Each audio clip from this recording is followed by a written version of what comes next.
The barn doors hang open, swaying in the autumn wind. Inside, the darkness is absolute, thick as water, broken only by thin shafts of light that pierce through gaps in the weathered wood. The year is 1864.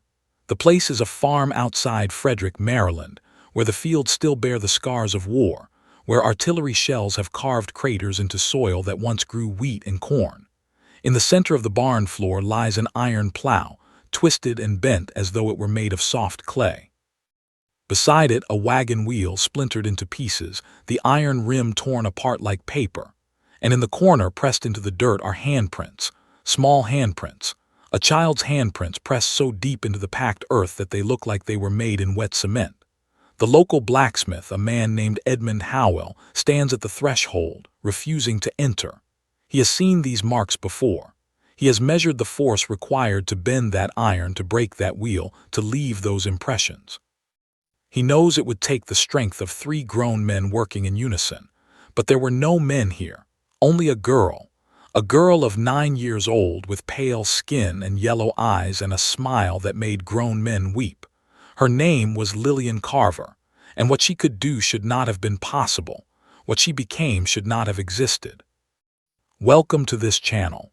Today, we step into a case that is not just difficult to understand, it reshapes the meaning of fear itself. Like the video, subscribe to this channel and tell me in the comments, where are you watching from? The Carver family came to Frederick County in 1858, settling on 70 acres of farmland along the Monocacy River. Robert Carver was a physician, a learned man from Baltimore who had grown tired of city life and sought the quiet rhythms of rural practice. His wife, Anne, was a seamstress, delicate and religious, prone to long silences and longer prayers. They had 3 children when they arrived: a son named Samuel, aged 14, a daughter named Catherine, aged 11, and the youngest, Lillian, who was then only 3 years old. Neighbors described the family as reserved but cordial, educated people who kept mostly to themselves. Robert established a small practice, treating farmers and their families, setting bones and delivering bobbies, earning a reputation for competence and discretion. Anne tended the house and garden, raising her children with strict discipline and constant scripture. The family seemed ordinary in every way, but Lillian was not ordinary. From the very beginning, there was something different about her. Anne Carver kept a diary, fragments of which survive today in the Maryland Historical Society archives. The earliest entries about Lillian date to 1860, when the child was 5 years old. Anne writes, "Lillian does not play with other children. When I take her to town, she watches them with an expression I cannot name. Not longing, not curiosity, but something closer to hunger. She is strong beyond her years. Yesterday, she lifted the kitchen table to retrieve a dropped spoon. The table is solid oak, heavy enough that Robert and I together struggled to move it. Lillian lifted it with one hand as though it weighed nothing. When I asked her how she did this, she looked at me with those strange yellow eyes and said, 'I did not lift it, Mother. It lifted itself for me.' I do not know what she means. I do not want to know." The yellow eyes were noted by everyone who met Lillian. It was not a subtle coloring, not hazel or amber, but a bright, almost luminous yellow like sulfur or old parchment. Dr. Carver examined her repeatedly, consulting medical texts, writing to colleagues in Baltimore and Philadelphia, seeking an explanation. No disease accounted for it. No condition in the literature matched her symptoms. The eyes were healthy, the vision perfect.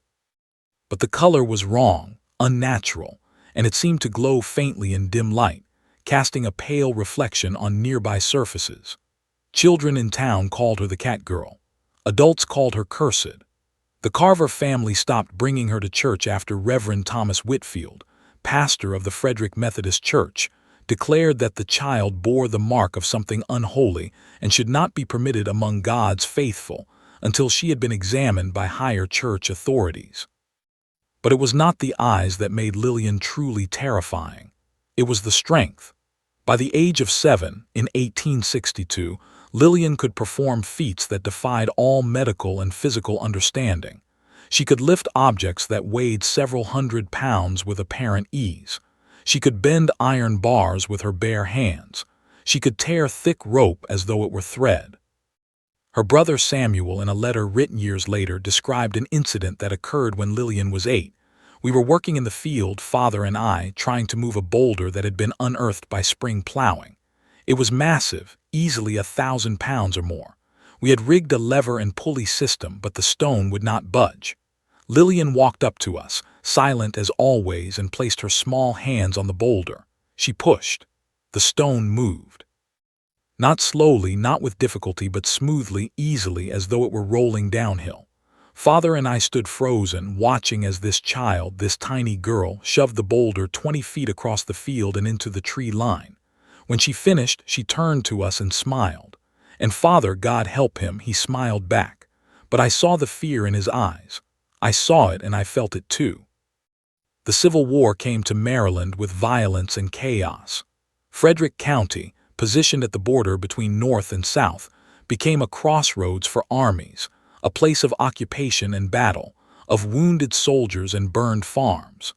Dr. Carver found himself treating casualties from both sides, Union and Confederate, his neutrality born of professional duty rather than political conviction.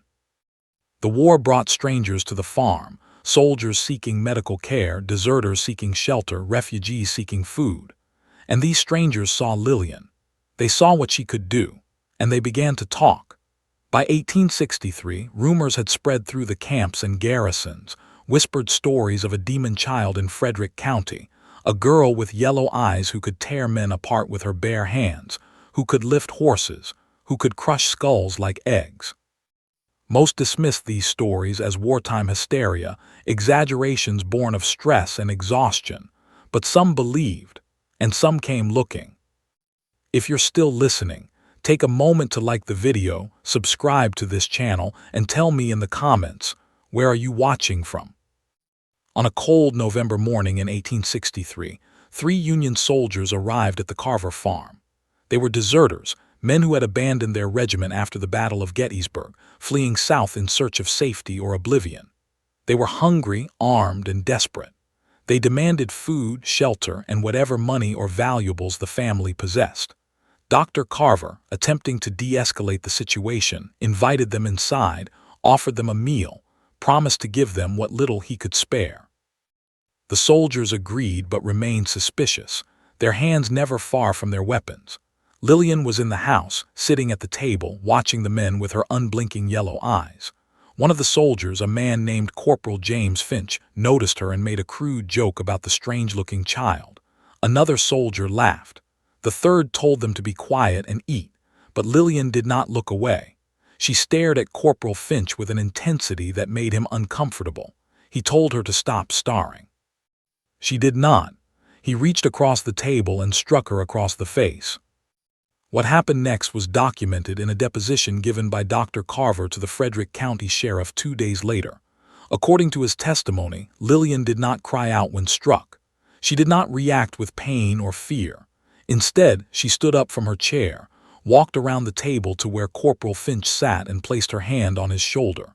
Finch, angered by her approach, tried to shove her away, but his hand did not move her. She remained perfectly still, her small fingers gripping his shoulder, and then she squeezed. Finch began to scream. The other soldiers jumped to their feet, reaching for their rifles, but before they could act, there was a sound like breaking wood, a wet crack that echoed through the kitchen. Finch collapsed, his shoulder crushed, the bone shattered beneath Lillian's grip. She released him and stepped back, her expression unchanged, her yellow eyes fixed on the other 2 soldiers. They ran. They fled the house, leaving their wounded companion behind, and they did not stop running until they reached the Union garrison in Frederick. Finch died 3 hours later from shock and blood loss. The Union Army sent an investigator, a Captain Isaiah Garrett, to interview the Carver family and assess the situation. Captain Garrett was a veteran of multiple campaigns, a hard man not given to superstition or fear. He arrived at the farm on November 14, 1863, accompanied by 2 sergeants and a medical officer. He questioned Dr. Carver extensively, examined Corporal Finch's body, and reviewed the testimonies of the surviving soldiers. He concluded that the man's shoulder had been crushed with extraordinary force, far beyond what any normal human could generate. But he was skeptical that a 9-year-old girl could have inflicted such an injury. He demanded to see Lillian. Dr. Carver complied reluctantly, bringing his daughter into the parlor where Captain Garrett waited. The captain asked her to demonstrate her strength. Lillian, obedient as always, walked to the fireplace where a cast-iron poker rested against the stones. She picked it up, held it horizontally in front of her, and bent it into a U-shape with no visible effort. Captain Garrett watched in silence. He then asked her to straighten it. She did. He asked her to bend it again into a tighter curve. She did. He asked her to break it. She snapped the iron poker in half as though it were a dry twig. Captain Garrett left the farm that afternoon without issuing any formal charges or orders. But in his official report, filed with the Army of the Potomac on November 20th, 1863, he wrote, "I have witnessed phenomena that defy rational explanation. The child in question possesses physical capabilities that exceed any documented case of human strength. Whether this is the result of some unknown medical condition, some aberration of physiology, or something else entirely, I cannot say. What I can say is that the child is dangerous. She appears docile, obedient to her parents, and shows no overt signs of malice, but the capacity for violence is undeniable. I recommend that the family be monitored and that the child be kept isolated from the general population until her condition can be properly studied." The report was filed and forgotten, lost in the chaos of an ongoing war. But the story did not die. It spread, carried by soldiers and civilians, growing more elaborate and more disturbing with each retelling. Anne Carver's diary entries from this period become increasingly frantic. She writes, "I pray for guidance, but God is silent. Lillian grows stronger each day. She does not age as other children do. She is 9 years old now, but she looks no different than she did at 7. Her body does not change. Her height remains the same. Her face retains the features of a child much younger. I asked Dr. Reeves, who has known Lillian since infancy, if he noticed this strange, arrested development. He said he had not, but I saw the lie in his eyes. He is afraid of her. Everyone is afraid of her. I am afraid of her. She is my daughter and I love her, but I am afraid. She watches me at night. I wake to find her standing beside my bed, staring down at me with those terrible yellow eyes. When I ask what she wants, she says nothing. She only smiles." By 1864, the Carver family had become pariahs. Neighbors no longer visited. Patients stopped coming to Dr. Carver's practice. Deliveries of supplies were left at the gate rather than brought to the house. The family existed in a state of siege, isolated by fear and suspicion. Samuel Carver, now 20 years old, begged his father to send Lillian away, to an institution, to relatives in another state, anywhere that would remove her from their lives. Catherine, 17 and unmarried, refused to leave her room, terrified that her sister would come for her in the night. Robert Carver, trapped between his duty as a physician and his role as a father, attempted to study Lillian to understand the source of her abilities. He measured her strength, conducted experiments, recorded observations, but nothing he learned brought him closer to an explanation. The strength was not muscular. Her body showed no unusual development, no enhanced musculature or skeletal structure. The strength simply existed, a force that manifested when she willed it, as though the physical laws that governed normal human beings did not apply to her. In March of 1864, a traveling preacher named Ezekiel Stone arrived in Frederick County. Stone was an itinerant revivalist, a fire and brimstone evangelist who moved from town to town, preaching about sin and redemption, about demons and possession, about the eternal struggle between God and the forces of darkness. He heard the stories about Lillian Carver, and he became convinced that the girl was possessed by a demon, that her unnatural strength was the result of demonic influence.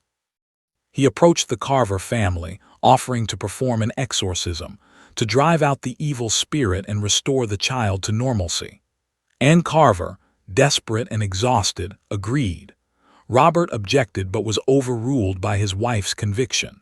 The exorcism was scheduled for March 23, 1864, to be conducted in the Carver home with several witnesses present. If you're still listening, take a moment to like the video, subscribe to this channel, and tell me in the comments, where are you watching from?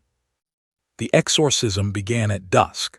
Ezekiel Stone arrived with 4 assistants, men who had participated in similar rituals before, men who carried Bibles and crosses and vials of holy water.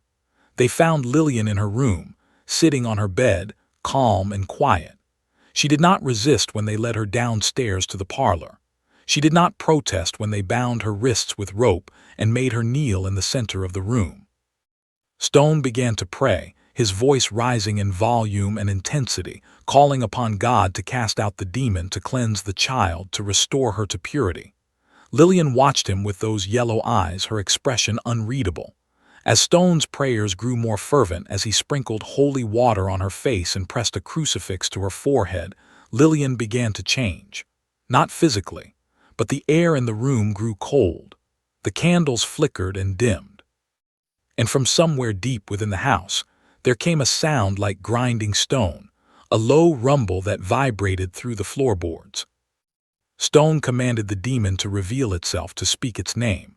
Lillian tilted her head, studying him with something like curiosity, and then she spoke. Her voice was her own, small and girlish, but the words were wrong, ancient and guttural, a language that none of the witnesses recognized. Stone stumbled backward, his face pale. One of his assistants fled the room.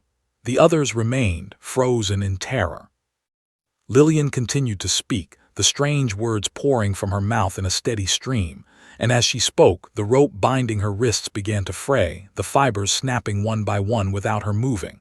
When the rope finally broke, she stood up. She looked at Stone and smiled, and then she reached out and placed her hand on his chest.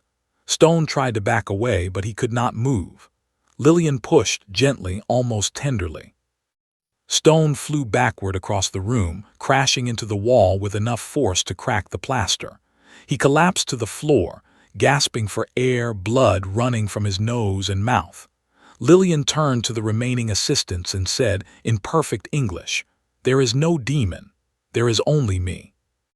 The exorcism ended in chaos.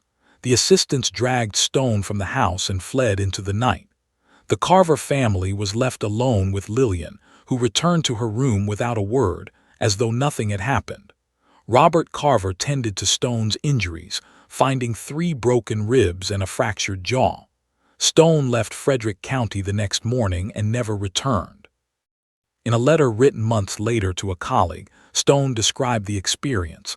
"I have performed dozens of exorcisms in my years of ministry. I have encountered possessed individuals who spoke in tongues, who exhibited superhuman strength, who knew things they should not know. But what I saw in that house was different.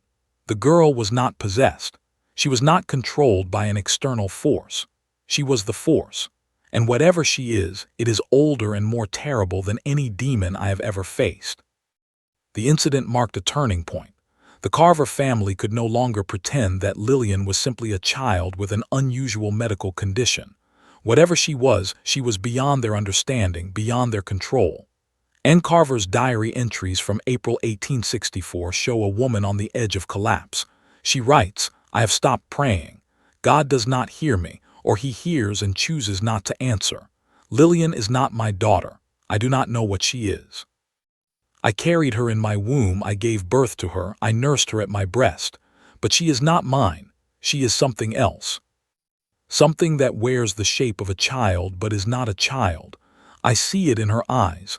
I hear it in her voice. She is waiting for something, and I am afraid of what will happen when it arrives." In May of 1864, strange events began to occur on the Carver farm with increasing frequency.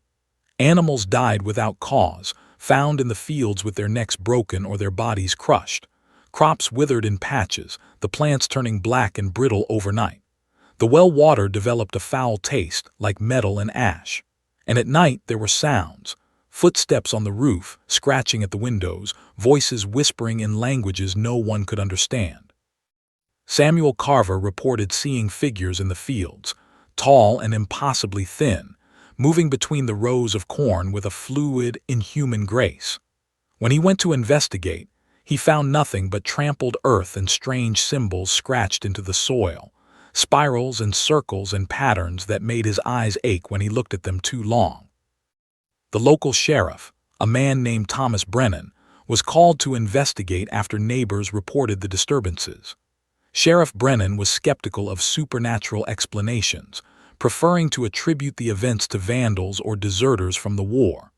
But when he arrived at the Carver farm and spoke with the family, he found himself unsettled by their testimony and by the evidence. The animals had been killed with extraordinary force. The symbols in the fields were too precise, too deliberate to be random. And then there was Lillian. Sheriff Brennan insisted on meeting her, on assessing whether she posed a threat to the community.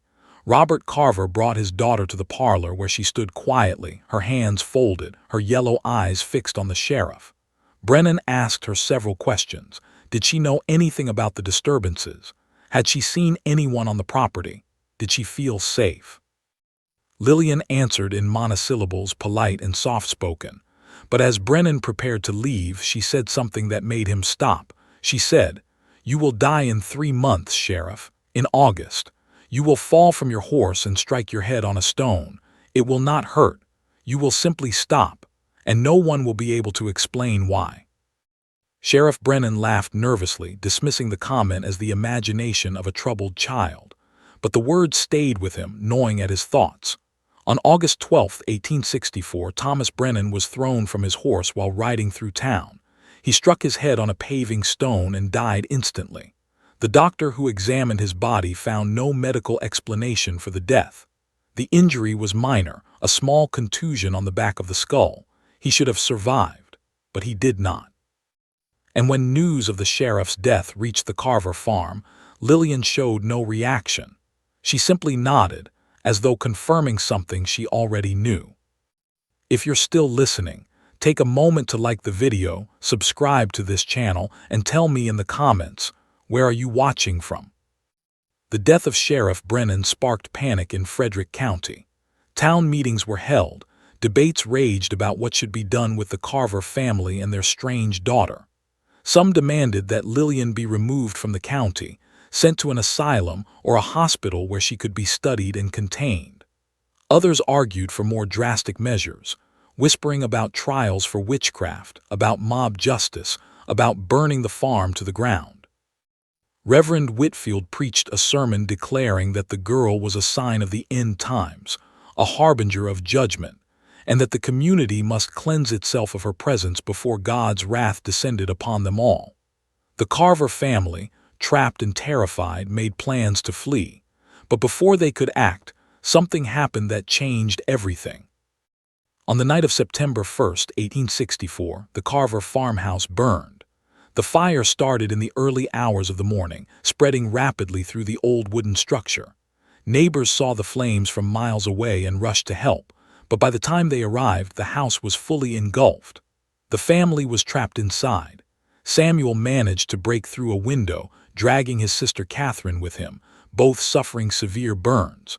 Robert and Anne were not so fortunate. Their bodies were found in the wreckage, burned beyond recognition, and Lillian was gone, not dead, not burned, simply gone. Searchers combed the ruins for days, sifting through ash and charred timber, but no trace of the girl was ever found. No body, no bones, no remnants of clothing or possessions. It was as though she had never existed. The official investigation concluded that the fire was accidental, likely caused by an overturned lantern or a spark from the fireplace. But many in the community believed otherwise. They believed the fire was deliberate, set by someone in town who had taken it upon themselves to rid the area of the Carver family and their cursed daughter. Others believed the fire was supernatural in origin, started by Lillian herself, a final act of destruction before she vanished into whatever darkness had spawned her. Samuel and Catherine Carver, the only survivors, were taken in by distant relatives in Pennsylvania. Samuel recovered from his injuries but never spoke publicly about his sister or the events of that terrible year. Catherine suffered lasting psychological trauma, spending much of her adult life in and out of psychiatric institutions, plagued by nightmares and visions of a girl with yellow eyes standing at the foot of her bed. But the story did not end with the fire. In the years following 1864, reports began to surface from other parts of Maryland, Virginia, and Pennsylvania. Reports of a young girl with yellow eyes appearing in rural areas, always near farms or isolated homesteads. Witnesses described her as silent and watchful, standing at the edges of fields or beside roads, never speaking, never approaching, just observing. And wherever she appeared, strange things followed. Livestock died. Crops failed. People fell ill with mysterious ailments. And always there were stories of impossible strength, of the girl lifting objects that should have been immovable, of her bending metal, of her crushing stone with her bare hands. In 1872, a farmer in Shenandoah County, Virginia, reported that his barn had been destroyed, the timber torn apart as though by a tornado, though the weather had been calm. Inside the wreckage, he found small handprints pressed into the iron fittings, marks that matched the size of a child's hand. In 1879, a family in Adams County, Pennsylvania, claimed that their daughter had been visited by a strange girl who appeared in her bedroom at night, a girl with yellow eyes who told her things, secrets about the future, warnings about deaths that had not yet occurred. The family fled their home and never returned. In 1886, a doctor in Hagerstown, Maryland, treating a patient with unusual injuries, noted in his records that the wounds appeared to have been inflicted by someone with superhuman strength, though no attacker could be identified. He mentioned in passing that his patient had described seeing a girl with yellow eyes standing in his field the night before the attack.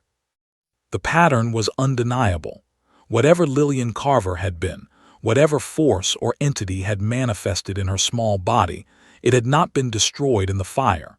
It had simply moved on, continuing its strange and terrifying existence across the region. Researchers and historians who have studied the case have offered various theories. Some suggest that Lillian was a victim of an extremely rare genetic disorder that granted her unusual physical abilities, and that the reports of her appearances after the fire were simply cases of mistaken identity or mass hysteria.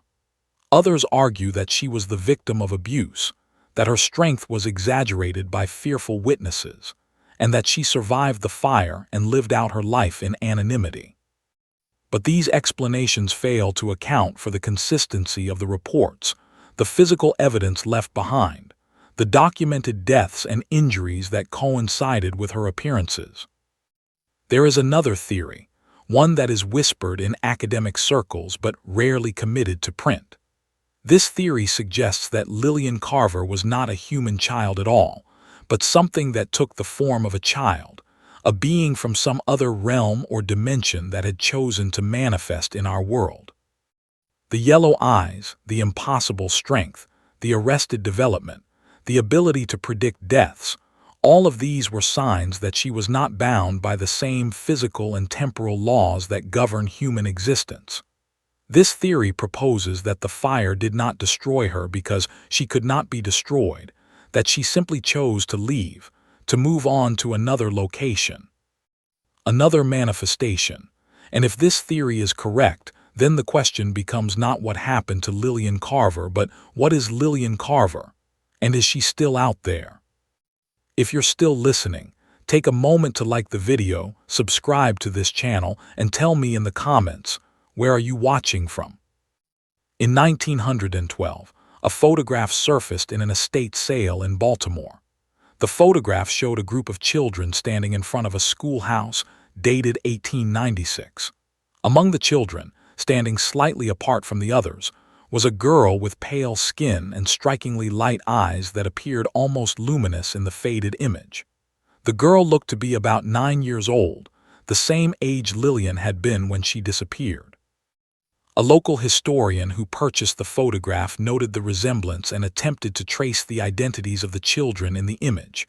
All were accounted for except one, the girl with the light eyes. No one remembered her name.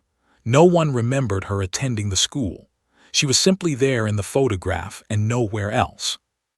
In 1931, during the Great Depression, a social worker in rural West Virginia documented a case involving a family who claimed their farm was being terrorized by a young girl who appeared at night and performed acts of vandalism requiring extraordinary strength.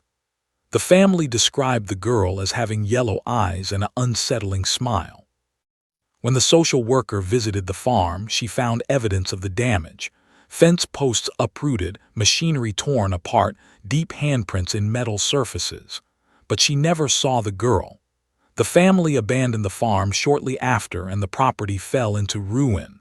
Local residents avoided the area, claiming it was cursed. The most recent confirmed sighting occurred in 1947. A truck driver traveling through western Maryland reported picking up a hitchhiker, a young girl who stood alone on a remote stretch of highway at night. The driver said the girl climbed into the cab without speaking, sat staring ahead with bright yellow eyes, and remained silent for nearly an hour. When he asked where she was going, she turned to look at him and said, "I am going where I have always gone, to watch, to wait, to be what I am." The driver, unnerved, pulled over at the next town and told the girl to get out. She complied without protest, stepping out of the truck and walking into the darkness. The driver reported the incident to local police, describing the girl in detail, but no matching missing person reports were ever found. And the description matched Lillian Carver perfectly, down to the yellow eyes and the unsettling smile. But if the girl in the truck was Lillian, she would have been 90 years old in 1947, far too old to appear as a child. Unless, of course, she was not aging. Unless she was frozen in time, eternal and unchanging. The case of Lillian Carver remains one of the most documented yet least understood events in American history. The physical evidence is undeniable: the bent iron, the crushed stone, the testimonies of dozens of credible witnesses. But the explanations remain elusive. Was she a medical anomaly, a child with a condition so rare that it has never been seen before or since? Was she the victim of mass delusion, a scapegoat for the fears and anxieties of a community torn apart by war? Or was she something else entirely, something that exists outside the boundaries of human understanding, a being that walked among us wearing the mask of a child, watching, waiting, demonstrating a power that no human should possess? The answer, if it exists, remains hidden in the spaces between documented fact and whispered legend. What we know for certain is this: Lillian Carver existed. She lived in Frederick County, Maryland in the 1860s. She possessed strength that defied all physical explanation. She predicted the death of Sheriff Thomas Brennan with perfect accuracy. She vanished in a fire that destroyed her family but left no trace of her body. And in the years since, there have been sightings, reports, encounters with a girl who matches her description. A girl who does not age, who appears and disappears like a ghost, who leaves behind evidence of impossible strength and impossible knowledge. Whether these sightings are of the same Lillian Carver, whether she is still alive, still wandering, still watching, we cannot say with certainty. But the pattern is there. The evidence is there. And the question remains. The final entry in Ann Carver's diary, dated August 31st, 1864, the night before the fire, reads simply, "I have tried to love her. I have tried to see her as my daughter, as a child of God, as something innocent and worthy of protection. But I cannot. When I look at her, I see something looking back that is not human, that has never been human. She is waiting for something. She has been waiting since the day she was born. And tomorrow, I fear, her waiting will end. I do not know what will happen then. I only know that I am afraid, and I have never stopped being afraid." The fire came the next night, the family died, Lillian vanished, and the waiting, it seems, continues.